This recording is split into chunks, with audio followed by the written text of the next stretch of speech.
unipkaaqutiarsiitpin taalaqanilaqannasuk unipkaaqtuaq qaaviuraqama iviaqsiaqarualuguuq iñuuniaqaniqsuq angayuqaagamani sumitaimma. Dych chi'n ista'n gyfforddus? Felly ddechreuai. Pryd oedd y tro dwytha I chwedl wir effeithio arnoch chi? Pryd oedd y tro dwytha I chi deimlo'r wefr syml na sy'n dod o just ista lawr a gwrando ar stori? Peth cyfarwydd iawn I blant wrth gwrs, ond wrth I ni dyfu fyny a dod yn fwy sinigaidd, mae'n dod yn beth mwy a mwy prin. Wel, os da chi'n cael gafel ar gopi o Never Alone neu Kizima Ingitchuna, meindiwch fe anganu, byddwch yn barod I deimlo'r wefr na unwaith eto. Yn y gêm blatfform yma, fyddwch chi'n chwarae rhan 2 gymeriad, merch fach o'r enw Nuna a llwynog dienw, wrth I chi chwarae'ch ffordd drwy un o chwedlau'r bobl Inupiaq o Alaska. Neu fellwch chi wadd ffrind I chwarae'r gêm efo chi. Ac mae'r holl stori yn cael ei adrodd gan un o'r bobl frodorol yn yr iaith frodorol, gydag I steitla Saesneg rhag ofn bod eich gallu I siarad Inupiaq ddim cweit digon da.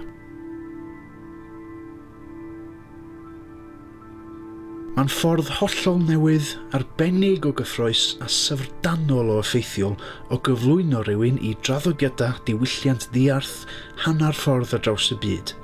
Mae hwn gyfeillion yn newid y gêm. Achos wrth chwarae Never Alone, da chi'n byw'r chwedl yn hytrach na jyst I chlywed I. Mae yna bwynt yng nghanol y gêm lle mae yna ddatblygiad mawr yn y stori a nes I deimlo lwmp go iawn yn fy ngwddwi. Rwan, dwi'n gallu bod yn fwy reit emosiynol ar adegau yn wir. Chwaraewch thema Back to the Future I fi, neu adroddwch stori ysbrydoledig am gi dewr a fyddai'n disgyn yn ddarna. Ond dwi ddim yn cofio teimlo unrhyw beth tebyg yn darllen y Mabinogi enghraifft. Mae Never Alone, fel The Last of Us neu'r gema The Walking Dead gan Telltale, yn profi unwaith eto bod gan gema'r potensial o adrodd stori yn fwy effeithiol nag unrhyw ffilm neu raglen deledu. Tysa gneithurwyr gema jyst yn rhoi gymaint o sylw i'r sgriptio ac yma nhw i'r graffeg, sa'n ei chwerthin. Dwi'n siarad efo chi, Ubisoft. Beth bynnag am hynny. Wrth neidio, dringo, hwylio a hedfan o gwmpas y gêm, byddwch chi'n aml iawn yn dod ar draws tyllianod bach sy'n datgloi clipiau fideo yn esbonio hanes a thraddodiadau'r Inupiaq. Ac maen nhw'n briliant. Dyma yn fwy na dim sy'n troi'r gêm o fod yn arbrawf bach diddorol I fod yn drysor diwylliannol. Fyddwch chi eisiau casglu nhw I gyd, ac yn lwcus mae'r datblygwyr y Pobon Games yn amlwg eisiau chi ddod o hyd iddyn nhw, achos dyn nhw byth yn bell iawn allan o'r ffordd.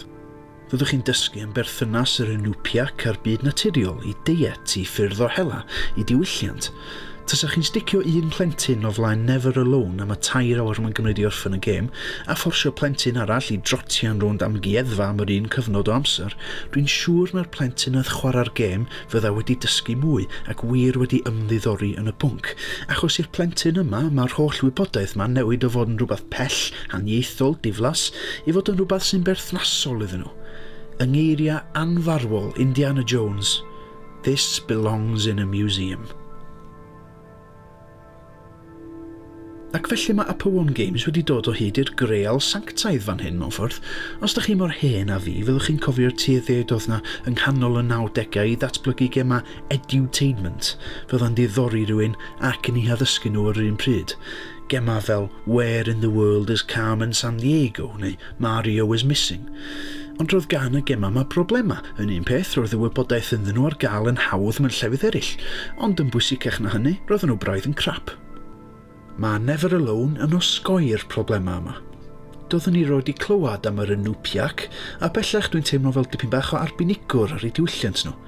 Dwi'n gwybod mod I ddim wrth gwrs, a tysa chi'n fy ngollwng I yn Alaska efo gwialen bysgota a chot ffwr, swn I di marw fewn yr awr. Ond dyna sydd dwi'n teimlo ar y funud, peidiwch â dwyn fy myrddwydion I gyd. Hefyd mae Never Alone yn eitha da.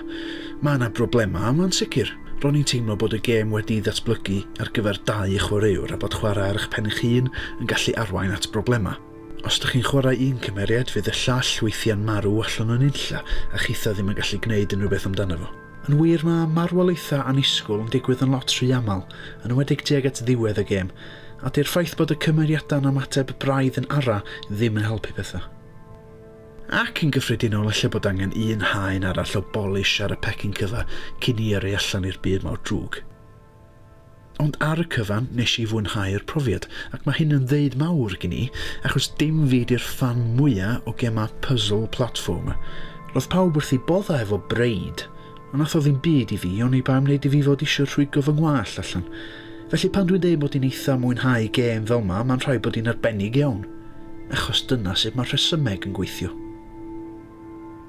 Felly be di goblygiadau hyn i gyd? Wel, mae Upper One wedi cadarnhau mae'r cam cyntaf i hwn mewn proses o droi mwy o chwedla a thraddodiadau ar draws y byd yn gema o dan faner menter o'r enw World Games.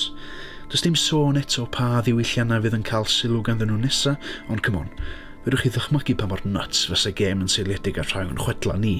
Does gan fyd psychedelic Mario ddim byd ar stori Manawydan fab Llyr. Mae angen i rywun wneud i hwnna ddigwydd. Rywun efo dipyn o ddylanwad, dwi'n meddwl.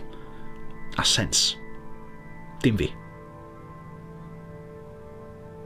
Mae Never Alone yn ymuno ar rhestr o gemau indie sy'n gwthio ffiniau'r cyfrwng ac yn dangos bod yna fwy i gemau na milwyr o'r gofod yn saethu gynna byth a beunydd. Felly heno, yn hytrach na gwylio rhaglen ddogfen sych ar BBC 4, pam ddim troi eich PC, eich Xbox One neu'ch PS4 ymlaen a gwneud dysgu'n hwyl. Just fel nath eich athrawon chi, fethu'n llwyr a gwneud.